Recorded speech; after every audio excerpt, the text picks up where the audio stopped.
আসসালামু আলাইকুম। আজকে তোমাদের সামনে আরও বেশ কিছু জিকে নিয়ে হাজির হয়েছি। আজকে তোমাদেরকে মেইনলি দেখাবো বাংলাদেশের নদ নদী রিলেটেড বেশ কয়েকটি জিকে। তো চলো দেখে নেওয়া যাক আজকের জিকেগুলো। বাংলাদেশের নদীর সংখ্যা কতটি? নদীর সংখ্যা 1415টি। দীর্ঘতম নদী কোনটি? দীর্ঘতম নদী পদ্মা, এর দৈর্ঘ্য 341 কিলোমিটার। ক্ষুদ্রতম নদী কোনটি? ক্ষুদ্রতম নদী বালেশ্বর নদী, শেরপুর। দীর্ঘপথ অতিক্রমকারী নদী ব্রহ্মপুত্র। বাংলাদেশ ও মায়ানমারকে বিভক্তকারী নদী হচ্ছে নাফ নদী। এটা খুবই ইম্পর্টেন্ট একটা কোয়েশ্চেন। বাংলাদেশ ও মায়ানমারকে বিভক্তকারী নদী নাফ নদী।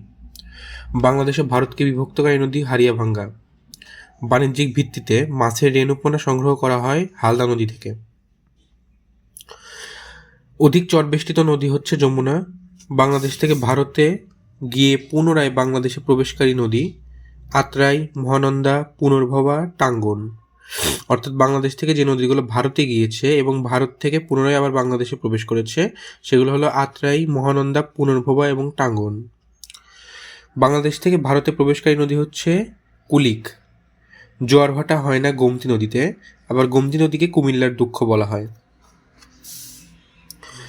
ঢাকা শহরকে রক্ষার জন্য নির্মিত বাঁধের নাম বাকল্যান্ড বাঁধ। বুড়িগঙ্গা নদীর তীরে অবস্থিত বাকল্যান্ড বাঁধ।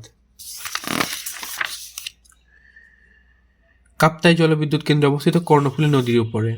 কাপ্তাই জলবিদ্যুৎ কেন্দ্র অবস্থিত কর্ণফুলী নদীর উপরে। কর্ণফুলী নদীতে বাঁধ দিয়ে কৃত্রিম হ্রদ তৈরি করা হয়েছে। বাংলাদেশের মোট আন্তঃসীমান্ত নদী 57টি। যমুনা নদীর পূর্ব নাম জোনাই নদী। বুড়িগঙ্গা নদীর পূর্ব নাম দোলাই নদী। ব্রহ্মপুত্র নদীর পূর্ব নাম লৌহিত্য নদী। পদ্মা নদীর পূর্ব নাম কীর্তিনাশা নদী। নদীর পূর্ব নামগুলো তোমরা সবাই মনে রাখবে।